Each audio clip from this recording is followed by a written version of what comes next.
Nigeria, oh our Nigeria.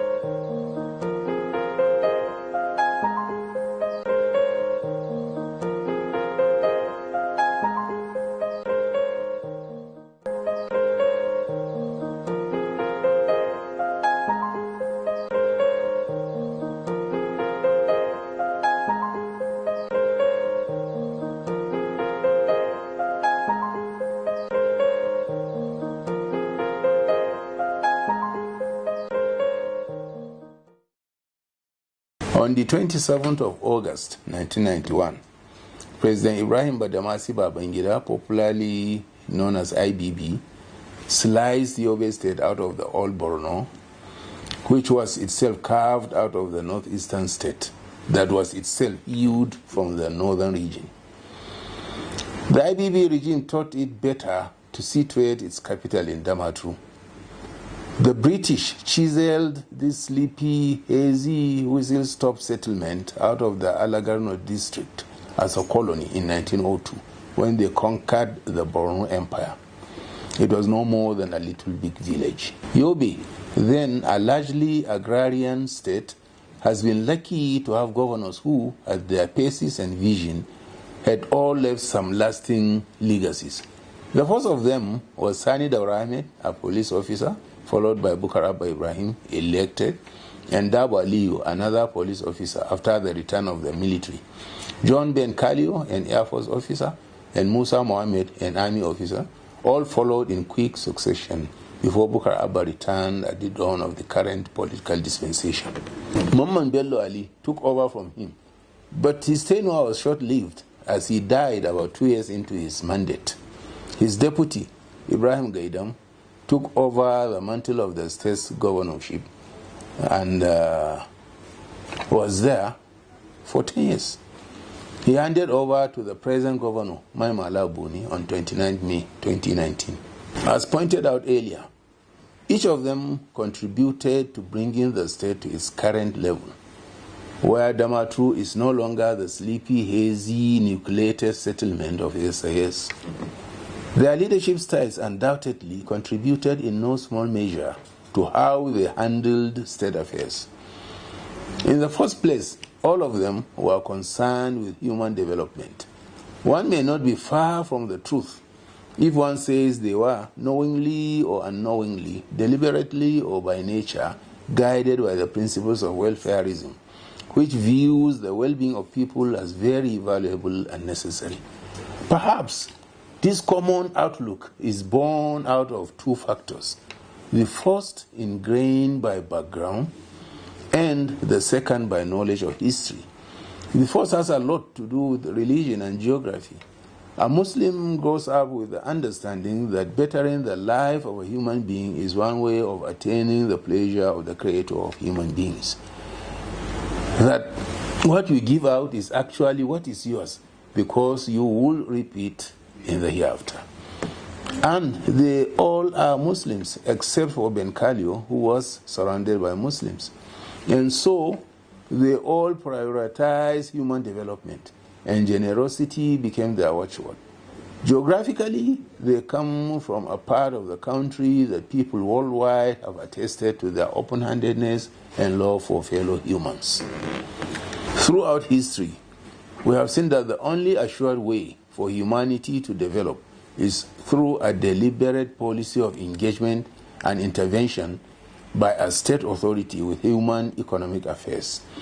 After the Second World War, when America and Europe were faced with the poverty of the populace, President Harry Truman signed the Economic Recovery Act of 1948 on April 3, 1948, named the Marshall Plan after the Secretary of State, George Marshall. The act proposed that the state provide economic assistance to restore economic infrastructure. It was a deliberate policy to strengthen the capital base of individuals and businesses to provide services and more employment. Yobe State transformed from an agrarian state to a civil service state and to make it metamorphose into an industrial state powered by sound businesses, the governors had to empower promising companies and individuals.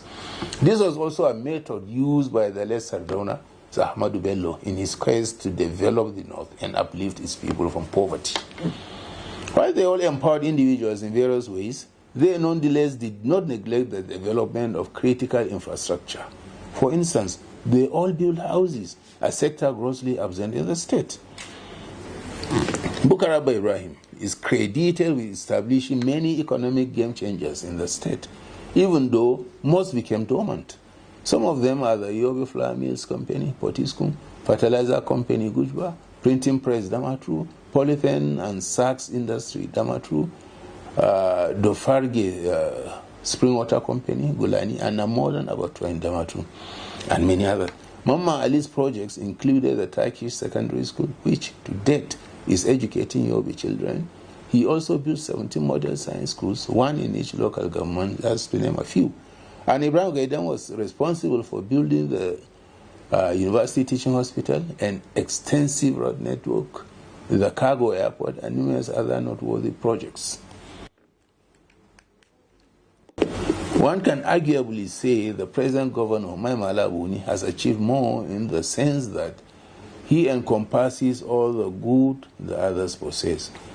While the generosity of most of them was limited to those they knew, Boni's generosity goes beyond just those he knows. And it's not limited to just members of his party or a small cycle defined by something mundane. Perhaps because he has been in politics since the Second Republic, he sees all as deserving of a helping hand. His mantra of Yobe first amplifies this. He believes that the best way to empower his people is by ensuring that they are awarded all contracts that indigenes can execute. And he has kept to that. In that way, he bolsters the local economy of the state. He also believes Yobe should come first in education, health, industrialization, and economic activities. That is why the first thing he did upon being sworn in 2019 was to declare a state of emergency in education. He followed that through by launching an education development appeal fund where about 2 billion naira was realized out of the over 10 billion naira pledged. The money is still intact, as the committee of respectable persons saddled with its running is only utilizing the accruing interests. He has also built standard mega schools, trained teachers, and sent over 100 students to study various science and engineering courses on government scholarship. In healthcare provision, he has built primary healthcare centers in all wards of the state and the largest maternity center in the country. He has done so well here that he has become a reference point for some governors. Governor Boni's vision to lift the people of Yobe out of poverty has seen him resuscitating moribund industries and building others, such as modern markets, trailer park, and others, that have a direct bearing on the people's economic well-being. As Elias said, leadership styles define leaders and fashion their outputs. How do the styles of the various governors that govern Yobe to its current level affect the delivery of the dividends of democracy? We shall see in the next edition. Thank you very much.